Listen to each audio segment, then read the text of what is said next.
रावण दहन करत असताना रावणाने हसून गर्दीकडे पाहिलं आणि हसून मोठ्याने विचारलं की तपासा स्वतःच्या चारित्र्याला, असं मोठ्याने त्याने विचारलं.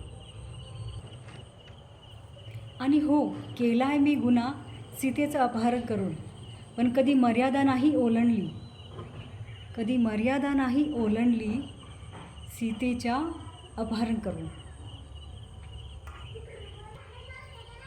दिवसा ढवळ्या अब्रूचे लचके तोडले जातात प्रत्येक ठिकाणी स्त्रीचे. महत्त्वाचं नाही आहे की स्त्रीला तुम्ही हात लावूनच छेडता, बलात्कार करता, रेप करता, छेडखानी करता, तर अब्रूचे लचके तोडणं कुणाच्या शाब्दिक हे रेप बलात्कारच असतो तसं बघायला गेलं तर. आणि वंशाच्या दिव्यासाठी किती स्त्रियांना जाळलं जातं. कितीतरी ह्या सीता अशाच लोकांच्या बळी पडतात. कितीतरी निरागस, निर्दोष, निष्पाप मुली जाळल्या जातात, छळल्या जातात. आणि पुरा रावण म्हणाले की अरे तुम्हा मानवापेक्षा मी राक्षस ठरलो भारी, केला नाही अपमान कधी सीतेच्या माझ्या दारी. हक्क नाही तुम्हाला मला बदनाम करण्याचा, हक्क नाही तुम्हाला रावण मला बदनाम करण्याचा. प्रयत्न करा अगोदर स्वतःच्या चारित्र्याला सुधारवण्याचा. मला रावण, मला राक्षस बोलण्या अगोदर तुमच्यातला राम मला दाखवा, तुमच्यातला राम मला दाखवा, तुमच्यातला राम मला दाखवा. हॅपी दशेरा. आणि आशा आहे की तुमचे 9 दिवस नवरात्रीचे चांगलेच गेले असणार आहे मातेच्या कृपेने. दसऱ्याच्या बाबतीत कायच बोलू, माझ्याकडे 2-3 स्टोरीज ॲक्च्युली, पण आता नेमकं वेळ कमी आहे की मातेची पूजा अजून बाकी, विसर्जन बाकी, तर अजिबात काही सुचत नाही आहे की काय बोलावं. तर ठीक आहे, थँक्यू सो मच मित्रांनो. मातेची पूजा आपण ज्या प्रकारे करतो ना, माता म्हणजे जगत जननी, आई दुर्गा, आई भवानी, आई अंबाबाई, आई कोल्हापूरची, आई तुळजा भवानी, ही आपल्या सगळ्यांची कुलस्वामिनी, आई सप्तशृंगी देवी, सगळ्यांची कुलस्वामिनी कोणी ना कोणी आहे याच्यातली. तर ती देवीच्या अगोदर ती पण एक स्त्रीच आहे, आणि मी आणि सगळ्याच स्त्रियाच आहे. तर जसं आपण तिला सन्मान देतो ना, देवाप्रमाणे सन्मान नका देऊ, पण एक सन्मानाचा एक छोटासा शब्द देऊ शकता. म्हणजे कसं असतं,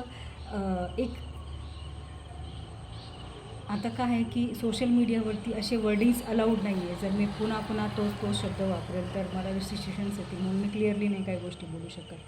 तर मला एवढंच बोलायचं आहे की ज्या प्रकारे स्त्रियांवर रोजचे अत्याचार होतात, की अब्रू लुटली जाते, त्यांना मारून टाकतात लिटरली, की तिची अब्रू लुटून हे तिला कसल्या वेदना, रॉडने मारलं जातं, का त्यांच्या प्रायव्हेट पार्टमध्ये काचा वगैरे ठेवल्या जातात. माय गॉड.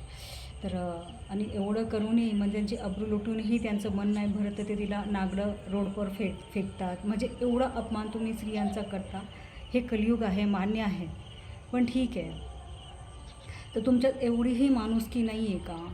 मला लोकांना विचारायचं आहे की तुम्हाला एवढीही माणुसकी नाही आहे का, की ती जरी बाहेरची आहे ना, ती पण कुणाची आई, बहीण, स्त्री आहे. ज्या प्रकारे तुम्ही देवीला मान देता, सन्मान देता, देवीची पूजा करता 9 दिवस 10 दिवस सभ्य बनवून, थोड्या दिवसासाठी 9 दिवसासाठी सभ्य बनले असणार आहे ना.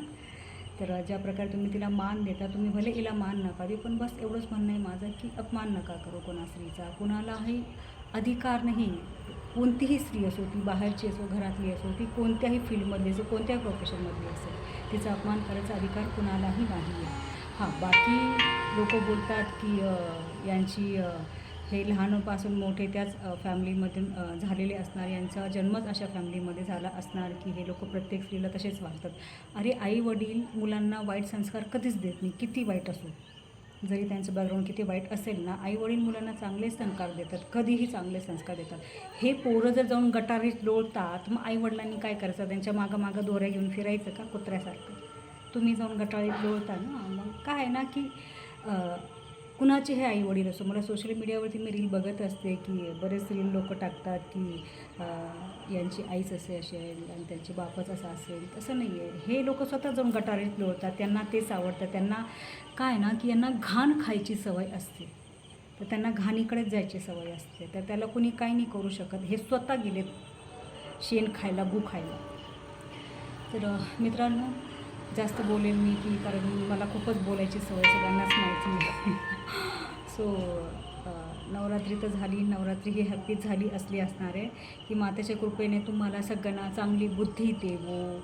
भले कुणाची हेल्प करा, नका करू, पण ॲटलिस्ट कुणाचा विश्वास मन तोडू नका. आणि हॅपी दशेरा सगळ्यांना, स्पेशली सगळ्यांना हॅपी दशेरा आणि हॅपी रावण दहन. ठीक आहे, थँक्यू सो मच. रावण जरी राक्षस होता, त्याने त्याची मर्यादा कधीच नाही ओलांडली. त्याने भलेही सीतेचं अपहरण केलं होतं, पण सीतेला हात कधीच नाही.